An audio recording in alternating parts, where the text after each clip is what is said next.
Takže v dnešnom videu si ukážeme, ako vyčistiť krb. Čaute.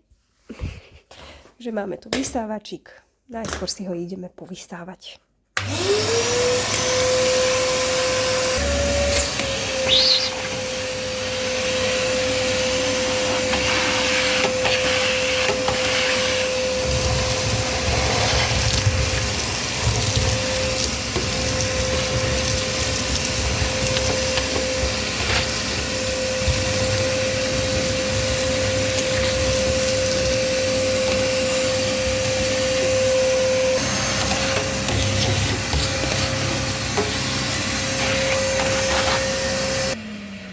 Teraz si ideme vyčistiť sklo.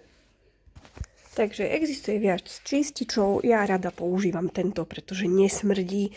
Ostatné odmasňovače a takéto veci proste totálne leptajú sliznicu a idete sa od nich zadusiť.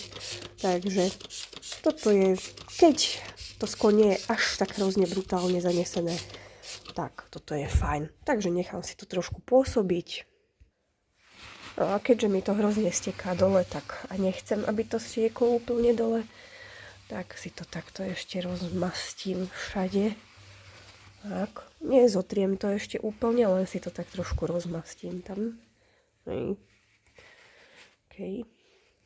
Ešte chvíľku počkáme. No, takže počkala som asi minútku. Ideme to ešte zotrieť, pokiaľ to ide.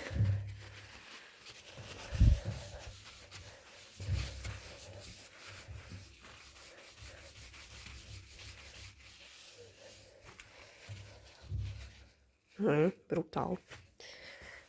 No. Tak. No a ukážeme si aj, že čo s tým, čo už tak jednoducho nejde.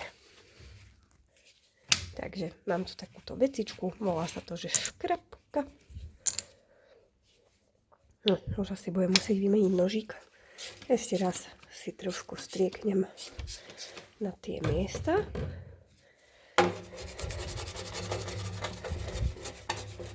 Tak.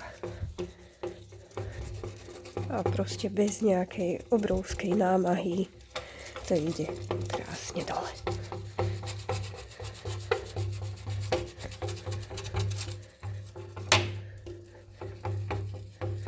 Hej, keď tam dáte trošku toho prostriedku, tak to ide ešte jednoduchšie, ako na sucho to tam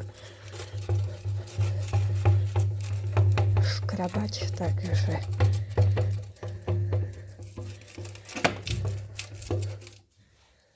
OK.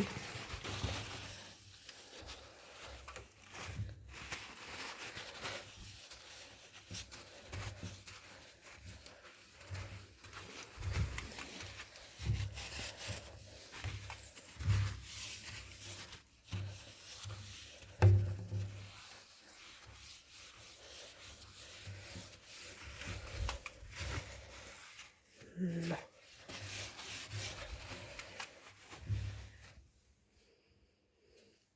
Čeče. Jak zrkadlo.